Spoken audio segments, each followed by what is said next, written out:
Nosso convidado de hoje é o Alberto Villanova, ele é um dos fundadores da Agilize. Alberto, muito obrigado pela disponibilidade, por estar aqui com a gente hoje, por esse evento tão bacana. Cadu, o prazer é todo meu.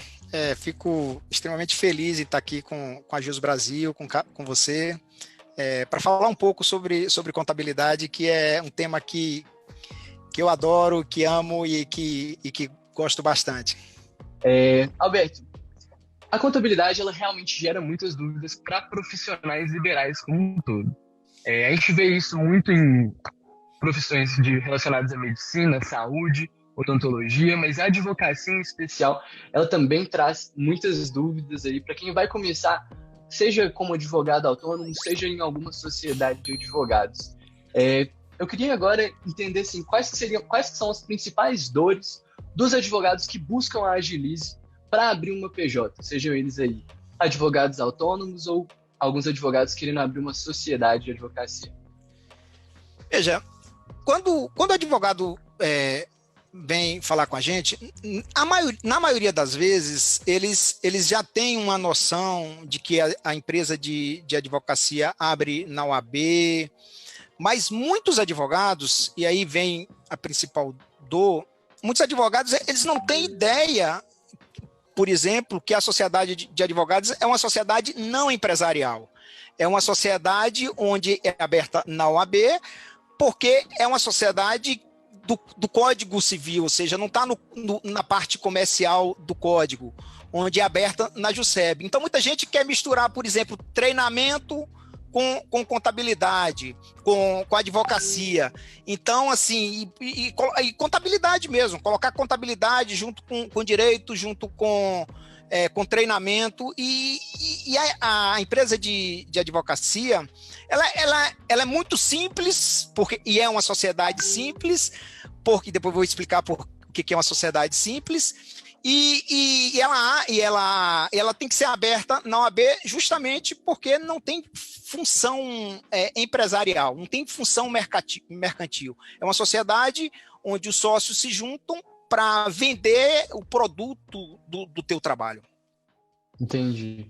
E isso daí é até uma coisa que está presente no Código de Ética, né?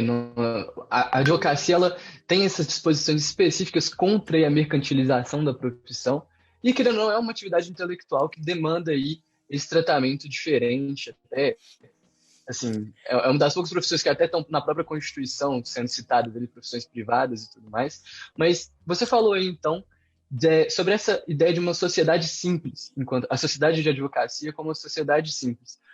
Isso daí diz respeito aí aos tipos e às naturezas jurídicas que um advogado pode optar quando vai abrir um escritório, né? E aí, vamos aprofundar um pouquinho mais isso. O que significa uma sociedade simples? O que significa essa modalidade de sociedade? Pronto. Primeiro, uma sociedade que não tem fins lucrativos, antigamente se chamava Sociedade Civil Sem Fins Lucrativos.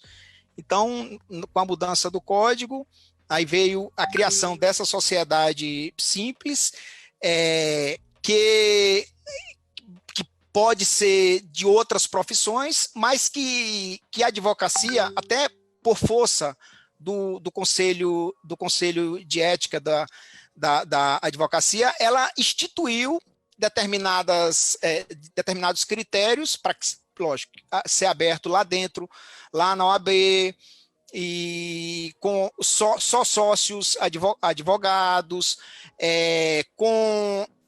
você não pode ter outros tipos, você não pode ser sócio de mais de uma sociedade. Então, isso tudo foi a consequência do Código de Ética. E, mais recentemente, foi criado a Sociedade Unipessoal de Advogados, porque a legislação comercial criou essa sociedade e os advogados tinham a necessidade de atuar sozinho. Então, aí foi criada a sociedade. Então, assim, do ponto de vista de natureza jurídica, só tem esses dois. Ou você cria você se junta com outros colegas e cria a sociedade simples de advogados, ou você cria sozinho a sociedade unipessoal. a gente tem aí uma sociedade unipessoal de advogados e a gente tem sociedade com mais de um advogado. Existem regimes diferentes para esse tipo de sociedade? Como que funciona esse tipo de registro? Existe, bom, do ponto de vista de regime tributário, imagino que você esteja perguntando. Antes de um pouco de falar do regime tributário, eu queria colocar o profissional de direito dentro do espectro da profissão. Então, se normalmente você tem o profissional pessoa física, que ele atua sozinho e é um profissional liberal, ou ele tem aí vem a sociedade.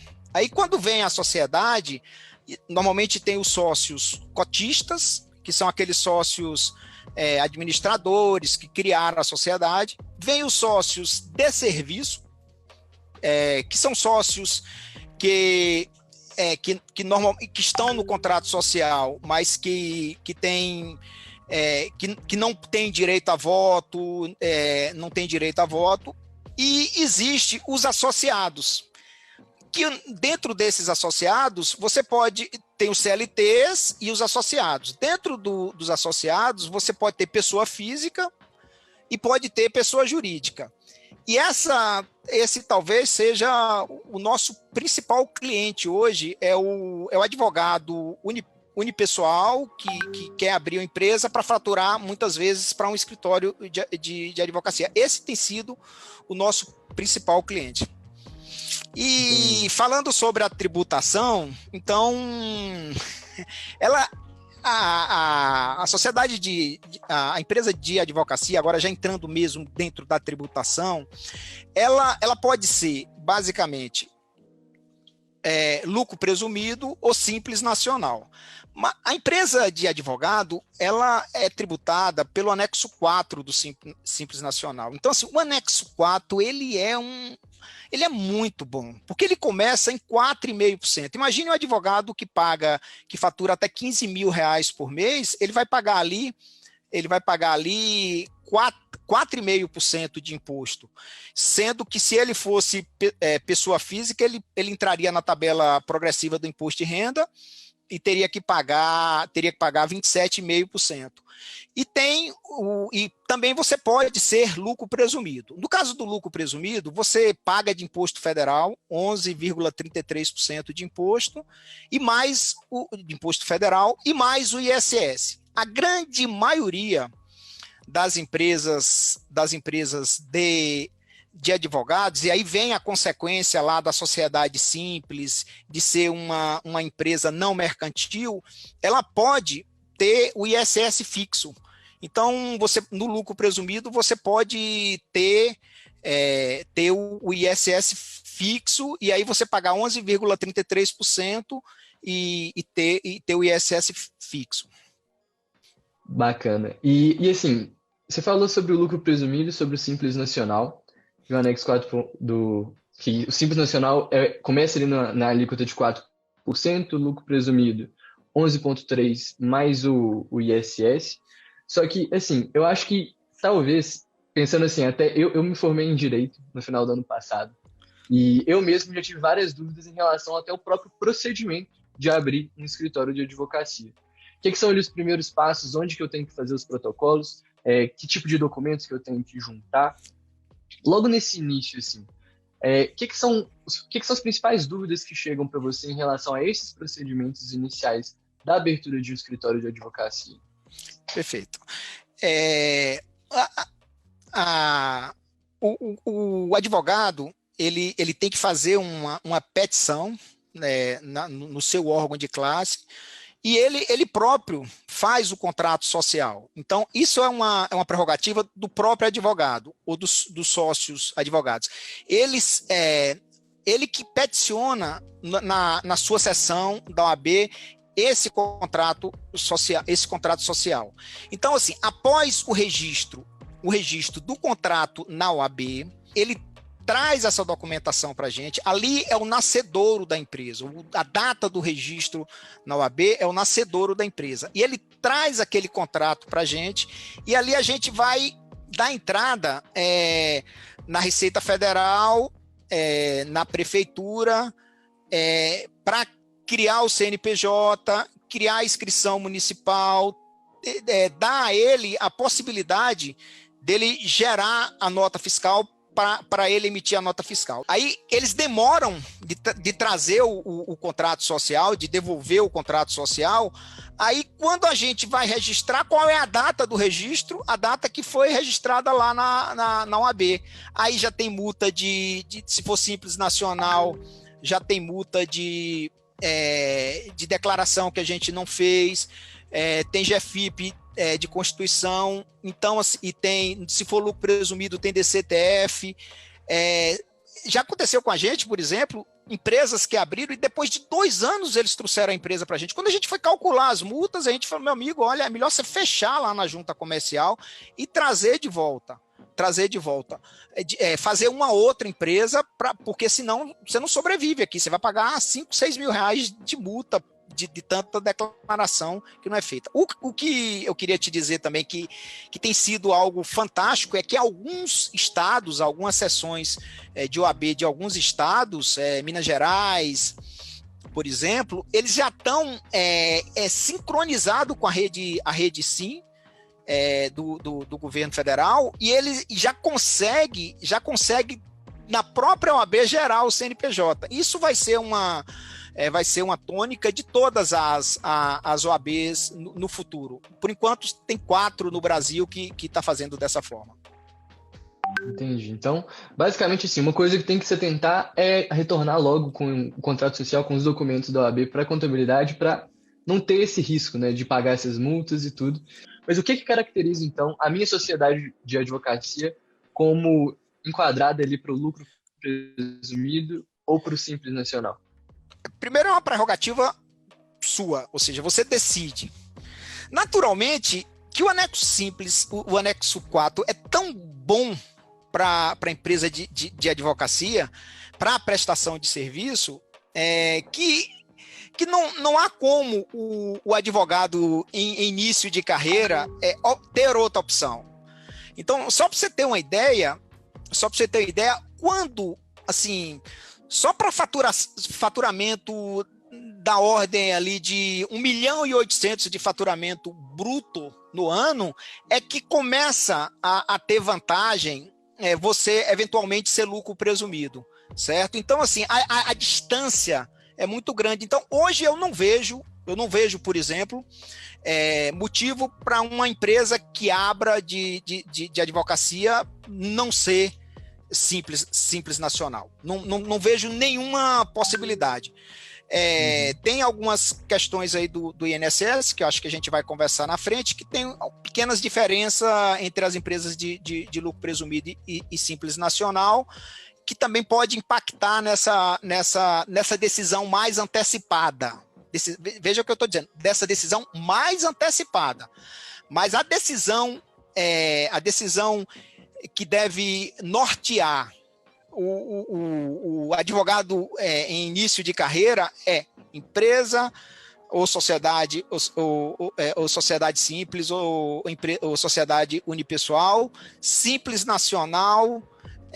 Isso é o que deve nortear o início da sua trajetória. Beleza. Alberto, eu tenho algumas perguntas aqui no chat também. Eu queria aproveitar esse momento para encorajar todo mundo que está assistindo a gente a mandar suas dúvidas relacionadas à contabilidade para advocacia. É muito bacana ter essa interação, é sempre legal. A gente até traz algumas dúvidas aqui que costumam surgir bastante no Jus Brasil, mas ainda assim é sempre bom que quem estiver assistindo a gente também faça as contribuições para a gente direcionar melhor nossa conversa e atender a essas dúvidas de todo mundo. A Fernanda Ramos, ela perguntou se a sociedade unipessoal é boa, se faz sentido uma sociedade unipessoal. Eu acho que vale colocar as diferenças aí sobre uma sociedade simples e uma unipessoal. Unipessoal, o próprio nome já diz, é feita por uma pessoa só. Eu digo sempre assim, se você pode executar a sua atividade sozinho, não há por que você ter sócio. Então, assim, depende do objetivo que você quer ter o teu negócio. Depende do objetivo. Antes, você não tinha jeito. Antes da criação da Eireli, depois que criou a Eireli e a OAB também pôde, você antes também, em um determinado momento ali do nascedouro da Ireli, antes da criação da sociedade unipessoal, então assim, você tinha necessariamente de se juntar com alguém para abrir uma empresa. Então hoje, com a sociedade unipessoal, você atua sozinho, você alija, na hora que você tem os seus processos lá, você já coloca, você já faz uma procuração, você já protocola uma procuração dando poderes para que a sua pessoa jurídica receba o alvará, receba os recebimentos, porque, veja, você vai sair de 27,5% tabela progressiva para 4,5%, então assim, a diferença é muito grande. Então, o que há de decidir eu quero seguir sozinho ou eu vou seguir com alguém? Eu vou seguir com alguém. Essa é a decisão que deve ser feita. E sem falar que também existem alguns escritórios que demandam, né, esse tipo de contrato com os associados de PJ. Você vê muitos escritórios fazendo esse tipo de demanda, porque antes esses escritórios, ele contratava como autônomo. Então, assim, ele não tinha estrutura para contratar como CLT, então ele contratava como autônomo. E aí, muitas vezes, tinha dificuldade de pagar, por exemplo, a distribuição de lucro, ficava caro. E aí, quando vinha um alvará, quando vinha ali um ganho de uma ação, tal, que o associado ganhava um valor, tabela progressiva, 20%, 22%, 23% sobre o valor. Então, assim, quando o advogado tem essa sociedade unipessoal, ele tem a facilidade, primeiro, de fazer contratos com vários escritórios maiores, ou seja, atuar em parceria com vários escritórios, e então é algo que eu tenho visto muito isso, o que tem demanda, o que tem surgido de cliente advogado para a sociedade unipessoal tem sido algo assim fora do comum. É algo, porque é muito bom. Eu sempre digo nas discussões que a gente faz assim, sobre os anexos do Simples Nacional, e a gente tem a discussão do anexo 3, do anexo 5, do anexo 4, eu digo, gente, mas o advogado teve uma sorte danada de ter caído nesse anexo 4, hein? Porque é muito bom do ponto de vista tributário. Tem uns probleminhas que eu vou chegar lá, mas é pequeno, não é muito grande não o problema.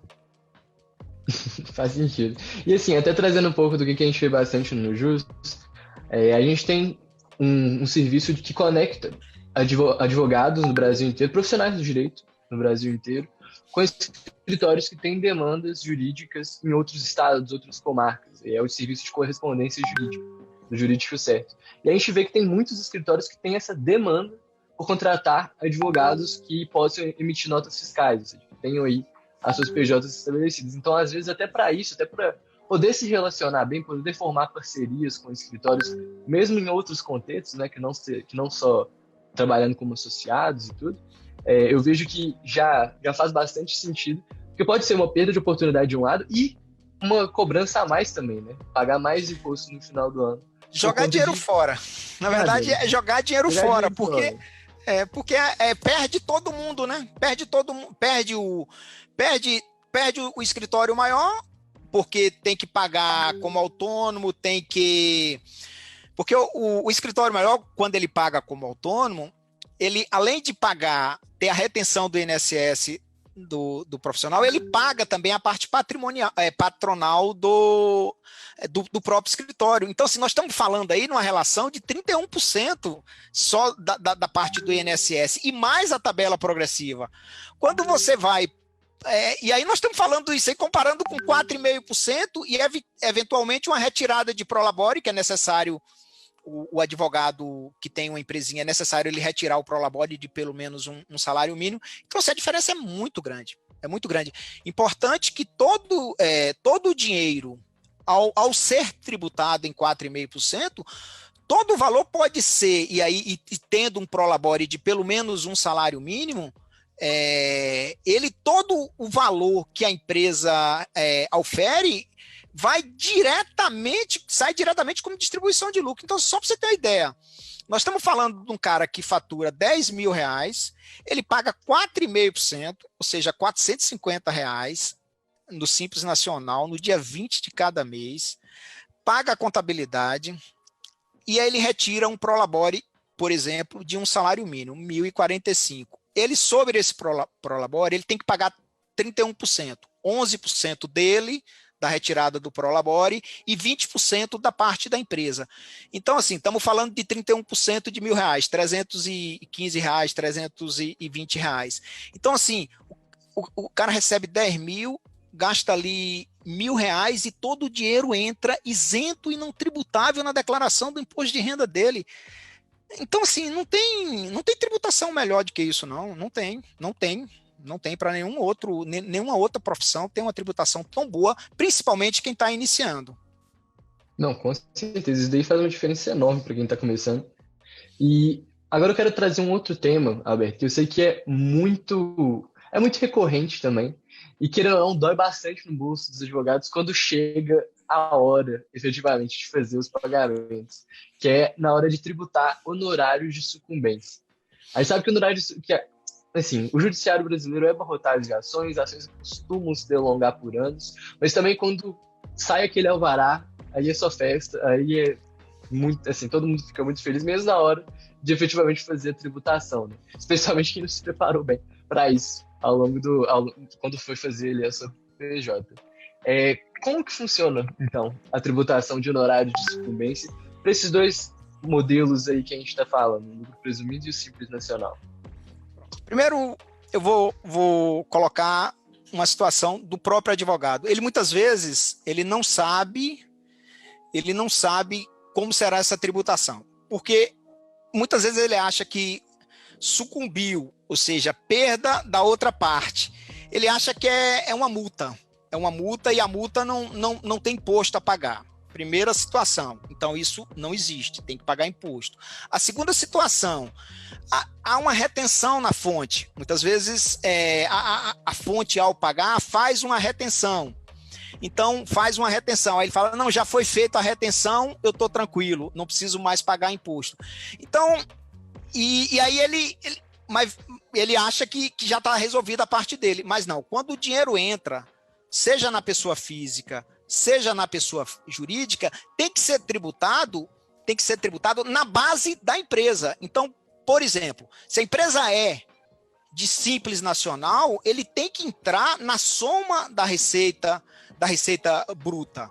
Então, sei lá, ganhou lá R$ 200 mil de honorário de sucumbência, tem que entrar tributando exatamente como se fosse um honorário contratual. Não tem diferença nenhuma. No lucro presumido, da mesma forma.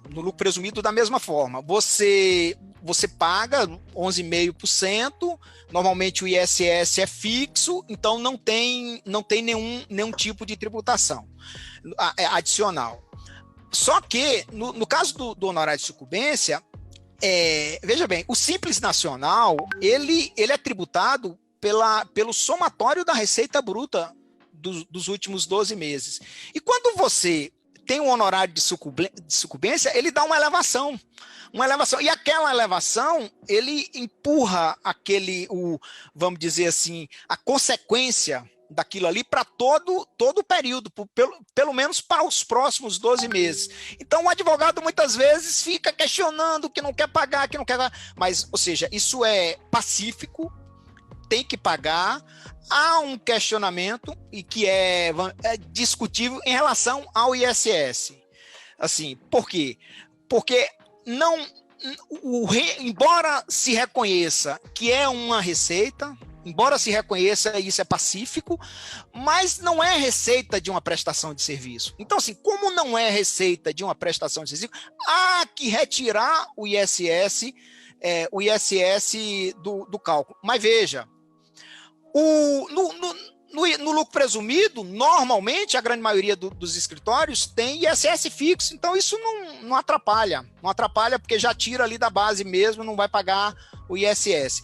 No caso do Simples Nacional, o ISS está embutido dentro do Simples Nacional. E aí, veja, infelizmente, você tem que pagar ali.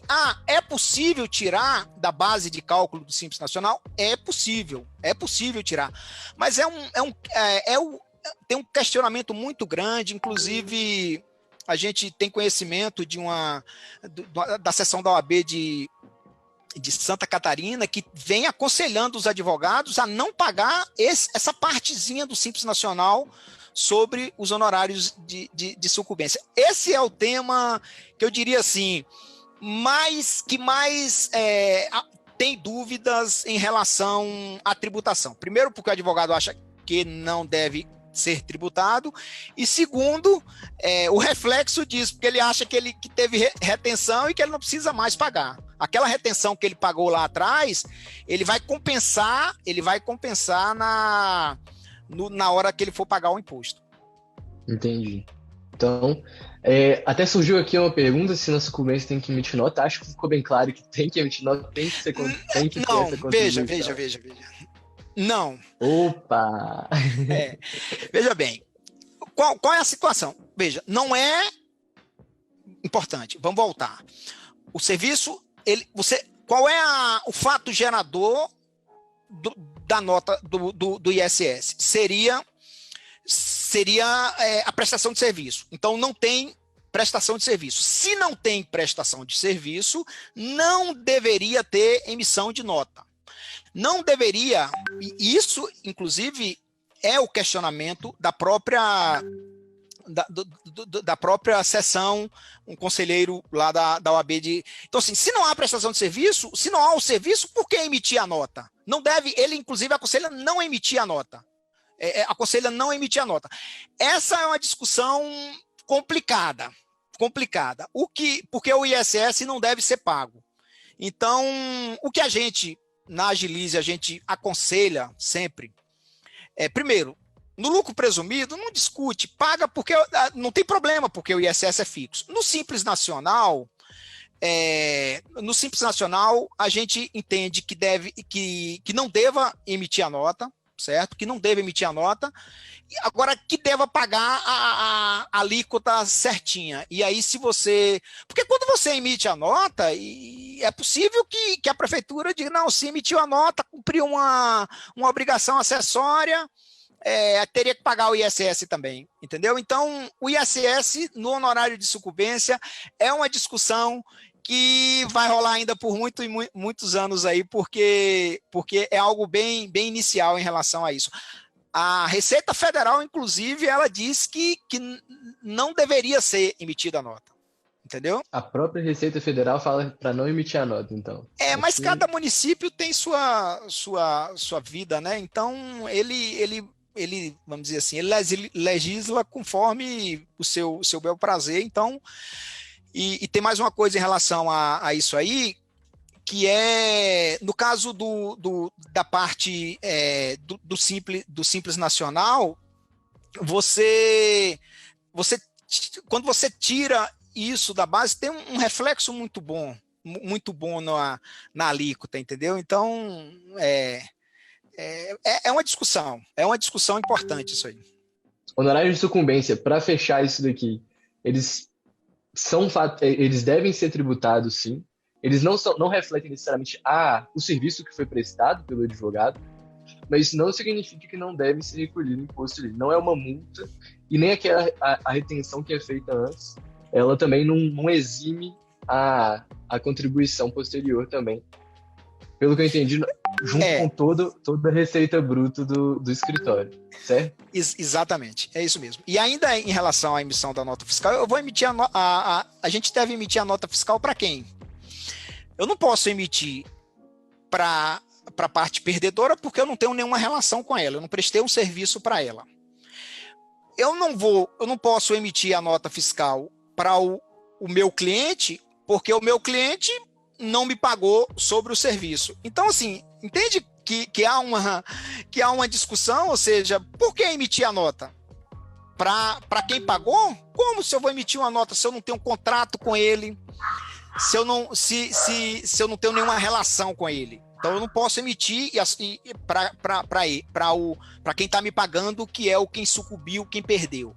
Então, eu vou vou emitir para o meu cliente não, eu não te paguei, como é que eu vou emitir a nota, receber a nota? Então, assim, eu entendo que não deva ser emitida a nota, e se há o questionamento, pagar o ISS e através de processo administrativo, tentar trazer o ISS de volta, e depois, se não conseguir por meios administrativos, uma coisa que o advogado adora, vai para a justiça, vai para a justiça para receber esse ISS pago eventualmente indevido.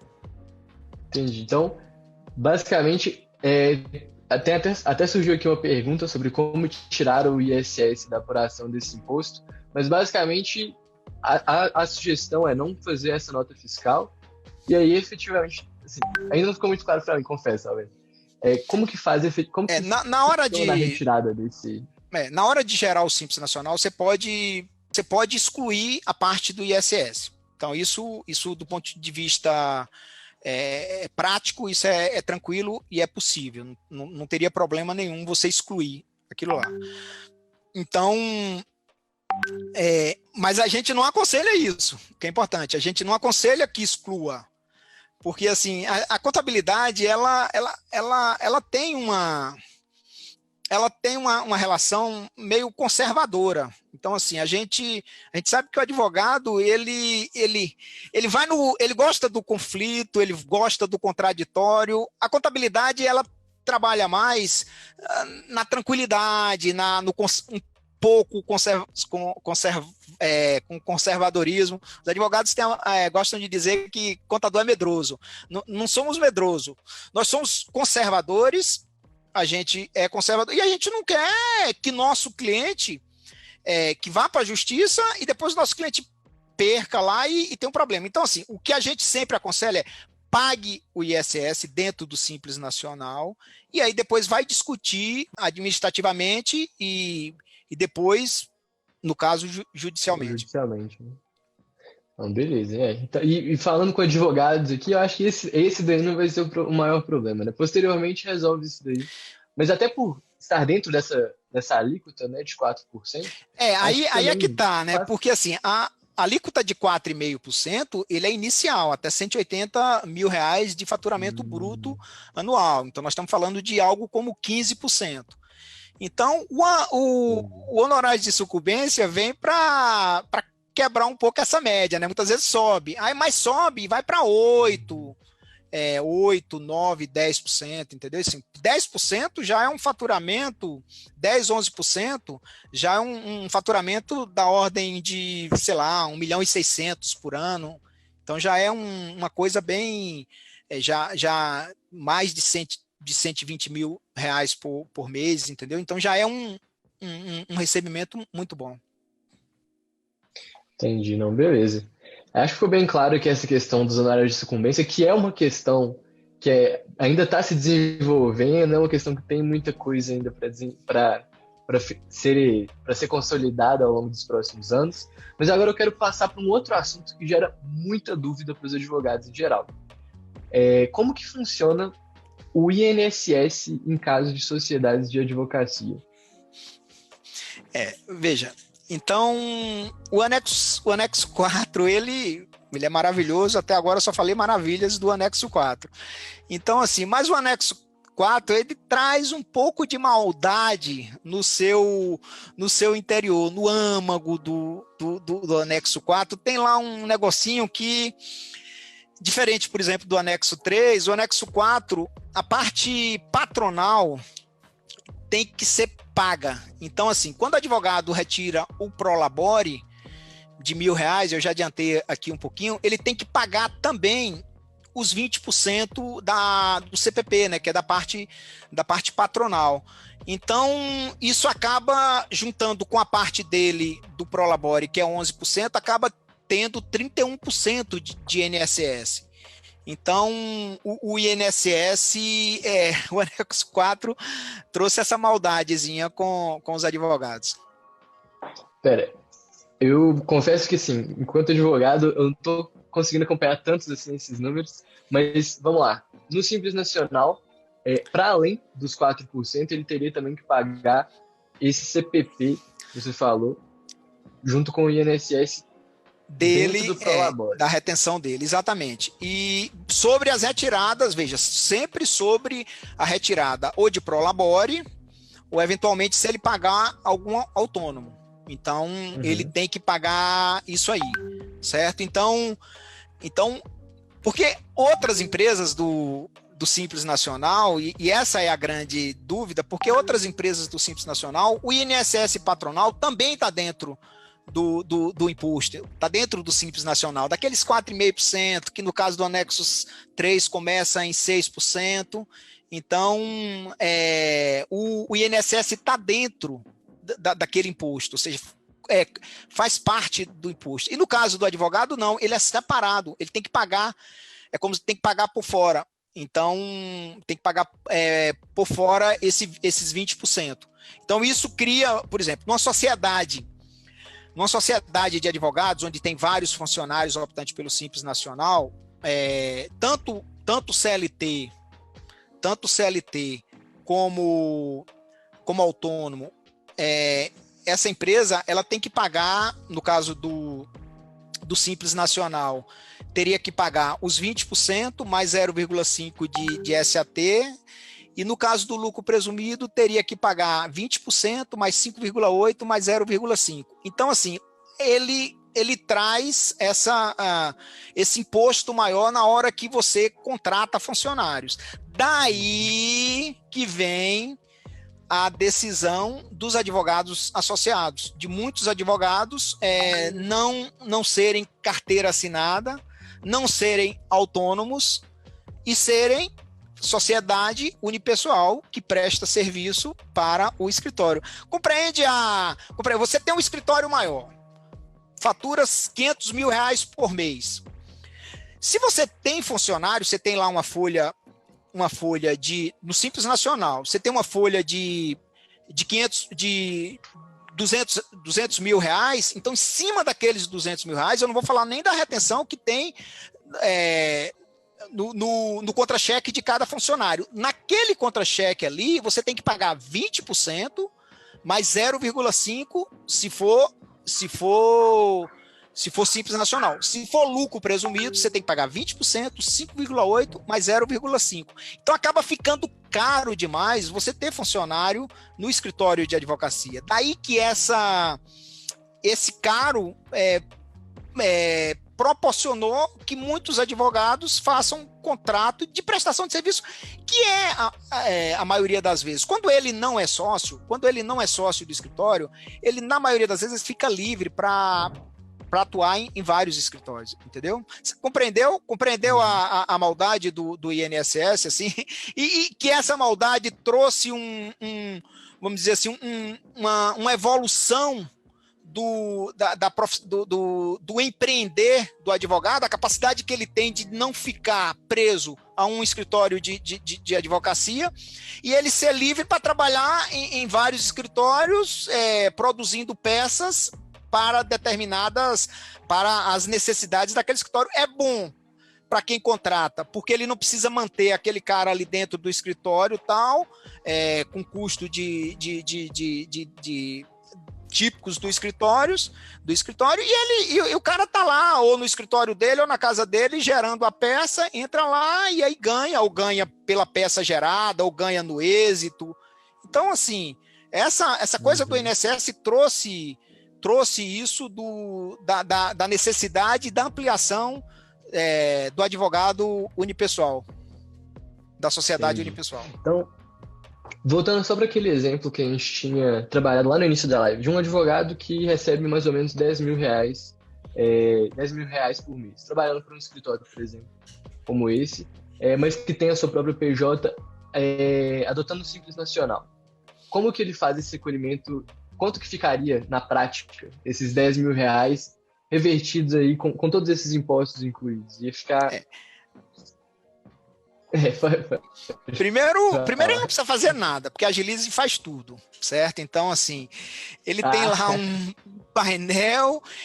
painel maravilhoso, onde ele entra lá, tem assim, ele só precisa ele só precisa emitir a nota. E ele emite a nota pelo nosso painel, e ele emite a nota, se for para um mesmo tomador de serviço, ele emite em, sei lá, em menos de 30, sei lá, em 1 minuto, vamos botar assim, 1 minuto ele vai lá no painel dele e emite a nota dele.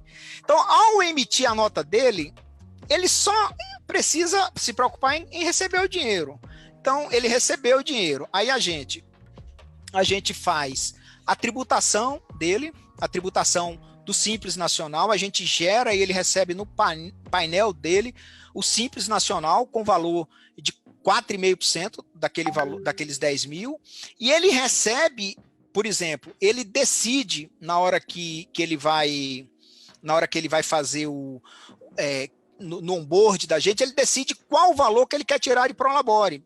Porque pode ser que ele não queira tirar só um salário mínimo, pode ser que ele queira tirar 2 salários, 3 salários, ou o máximo de R$ 6.170. Então, assim, ele decide o valor que ele quer tirar. Normalmente, a maioria das vezes, ele opta por retirar um salário mínimo. Então, ele retira um salário mínimo e sobre aquele salário mínimo, a gente tributa esse 31%. Aí a gente manda uma guia de pagamento.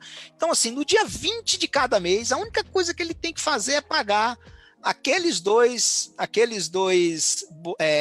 o DAS do Simples Nacional e o DAF, o GPS do INSS e naturalmente o boleto da Agilize, porque é bom também pagar no dia 20, porque paga tudo junto e a contabilidade dele está toda resolvida, porque a gente tem um sistema financeiro que importa a nota fiscal dele, importa o extrato bancário dele, e pequenos movimentos ele faz e diz o que é, e a partir dali a gente faz a contabilidade dele, e no final do ano ele recebe uma informação da distribuição de lucro. Então imagine que ele trabalhou 12 meses, ele recebe uma parte como Prolabore, que foi esse salário mínimo que ele recebeu, e o restante do dinheiro, todo ele como distribuição de lucro, já vai no formulário de distribuição de lucro, ele preenche a declaração do imposto de renda dele em, sei lá, em meia hora ele faz a declaração de imposto de renda dele com esse informe que a gente manda para ele. Então, assim, resolve toda a vida dele. Imagine que ele tinha que receber alvará, imagine que ele tinha que ser pessoa física e que ia atrás de todos os prestadores de serviço dele para pegar aquela informação. E não, na nota fiscal a gente já passa no final do ano, ali quando chega fevereiro, a gente manda a DIF dele e já informa para ele, e é algo bem, bem simples mesmo. Eu digo para você que empresa de advocacia vem lá, né, da sociedade simples, do imposto simples nacional, e é um trabalho muito simples, é muito simples. Os advogados normalmente têm muito tempo para dedicar nas peças, né, no que ele gosta de fazer, que é preparar aquelas defesas fantásticas que só eles sabem fazer, e a gente está ali e faz aquela contabilidade deles sem agonia nenhuma. Show de bola. Então, só para não perder o fio da meada aqui em relação a esses procedimentos dentro da Agilize, dentro do sistema de contabilidade, o Ricardo Bessa ele perguntou se vocês acompanham a retenção dos serviços tomados e se o próprio advogado tem que fazer os lançamentos contábeis. Veja, quando ele fala em retenção, muito provavelmente ele está falando de uma empresa de lucro presumido, porque a empresa de Simples Nacional não tem retenção. Não tem retenção.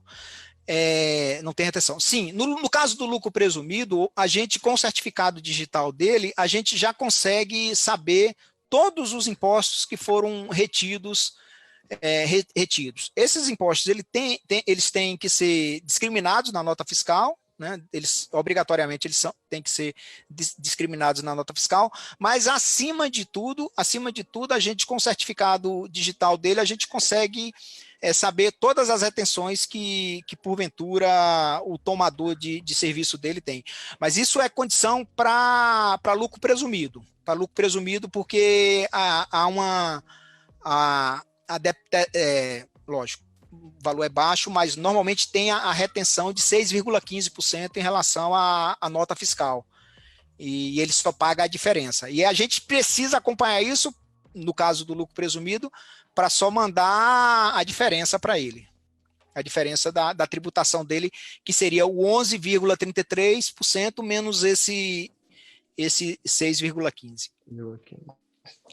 Entendi. O Fernando Cordeiro perguntou aqui também se ele é obrigado, se o advogado seria obrigado a tirar o prolabore e se ele poderia tirar a distribuição de lucros todo mês. Como eu vou voltar à consequência da sociedade simples. A sociedade simples, a natureza desse tipo de empresa é a natureza da prestação de serviço da própria pessoa. Ele faz sozinho ou ele faz em sociedade, mas é ele que faz. Ele que faz. Então, assim, se é ele que faz, o entendimento do INSS é que necessariamente ele precisa retirar prolabore. E aí não é só o administrador, não. Todo advogado, necessariamente, por entendimento da Receita Federal, tem que tirar a prolabore. Pelo menos um salário mínimo de prolabore. Isso é necessário, é obrigatório tirar. Entendi. E aí, ao menos de um salário mínimo. E qual que é a vantagem de optar por tirar, por exemplo, um prolabore com o menor valor possível e e retirar só uma divisão dos lucros? Ou pegar um prolabore maior?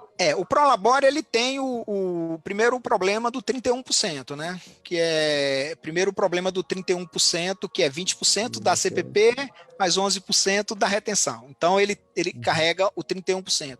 E ele carrega mais a tabela progressiva do imposto de renda. Então, assim, se ele tira o máximo, por exemplo, de 6,15, ele vai para dentro vai para dentro da tabela progressiva do imposto de renda.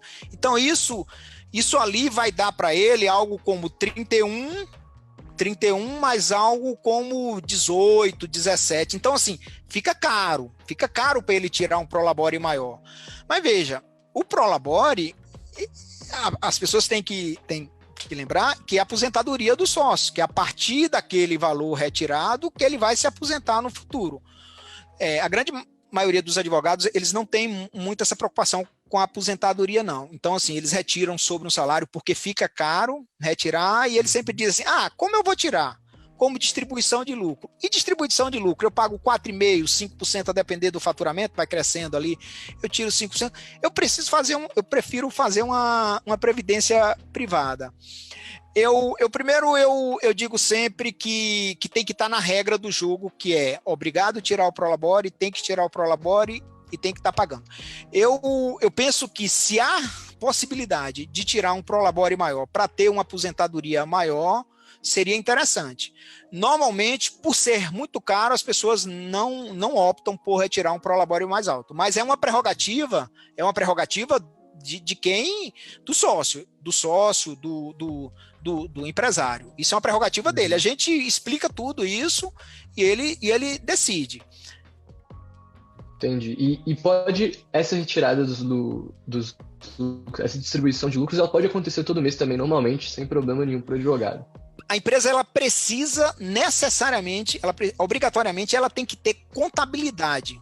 Não pode ser uma empresa com livro caixa, fazendo livro caixa, não. Tem que ser contabilidade, então tem que ter livro razão, tem que ter livro diário, tem que apresentar balanço, então tudo arrumado. Então, assim, para que você possa retirar como distribuição de lucro, você necessariamente você tem que ter contabilidade formal. Tem que ter contabilidade. E isso é um compromisso muito sério nosso da contabilidade, de fazer sempre a contabilidade de todo mundo, deixar tudo arrumadinho a contabilidade. E lógico, a parte da distribuição de lucro, ele vai lá e retira de forma bem tranquila. Sim, você perguntou se pode ser tirada a qualquer momento. Veja, o ideal é que ele retire sempre na virada do mês, ou seja, a legislação do Simples Nacional, ele fala que você tem que tirar no próximo exercício. Qual é o próximo mês contábil? Qual é o próximo mês contábil? Na virada do mês. Então, a gente sempre aconselha a retirada a distribuição de lucro, ele retirar sempre no mês posterior. a menos que ele tenha na contabilidade lucros acumulados, e aí ele pode tirar a qualquer momento. Entendi. E uma coisa que surgiu aqui também no nosso chat foi uma dúvida em relação aos sócios que são sócios cotistas apenas do escritório. Então, em tese, assim, pode existir um sócio que só empresta seu nome, por exemplo, não faz efetivamente uma peça, não trabalha necessariamente em alguma causa, mas que, enfim, por toda a história, por tudo que ele construiu ali dentro, ele não efetivamente presta nenhum serviço ali pelo próprio escritório.